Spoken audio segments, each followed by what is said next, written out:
Gazetarja Andoen Allabani deklaron se në muajin korrik do të mbahen zgjedhjet në Bashkinë e Tiranës dhe thotë se Nestia Ngoni do të jetë në krye të Bashkisë së Kryeqytetit, madje përmend edhe emrin e Blendi Gonxhës si pasuesi në Erion Veliajt. Ajo thotë se Erion Veliaj e ka përmendur në Qeli se Blendi Gonxha është Nestia Ngoni dhe këtë e kanë zbuluar përgjimet ambientale. Dje Erion Veliajt ju shtua një akuzë dhe ju rëndua gjendja ligjore dhe sekuestrim pronash janë të tyre, por të regjistruara në emër të tjetër kujt. Çifti Veliaj do të rëndohen me një tjetër akuzë për mos deklarim të ardhurave që kanë. Kërkesa për arrestimin e Veliajt u bë në dhjetor dhe kjo u pasua nga udhëtimi i tij në SBA ku kishte edhe mbështetjen e Sorosit dhe ku ju premtua se nuk do arrestohej deri në zgjedhje. Ai u tradhtua nga brenda partisë, flasin për zgjedhjet që do bëhen në korrik. Nestia Ngoni do të marrë Bashkinë e Tiranës. Në përgjimet ambientale që janë bërë në Qelin ku qëndron Veliaj është përftuar dhe emri i personit që është Nestia Ngoni, se Veliaj në komunikimet nga Qelia ka komunikuar me shumë personazhe të njohur, por jo vetëm mediatik. Bëhet fjalë edhe për persona brenda partisë me të cilët ka komunikuar, njëri prej tyre është Blendi Gonxha. Do të shohim ç'do thuhet në dosje dhe nëse Gonxha do jetë kryetari i bashkisë i ardhshëm.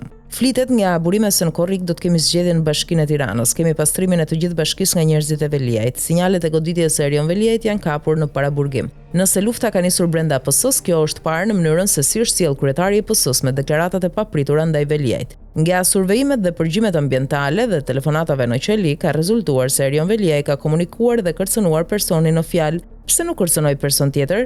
Nëse Blendi Gonxha ka qenë një nga emrat më të përfolur për Bashkinë e Tiranës, e kanë identifikuar si armikun kryesor të Erion Veliajt. E ka thënë Veliaj brenda Qelis që Blendi Gonxha është Nestia Ngoni, se kush e ka bërë puçin, këtë e din ata, thot gazetarja.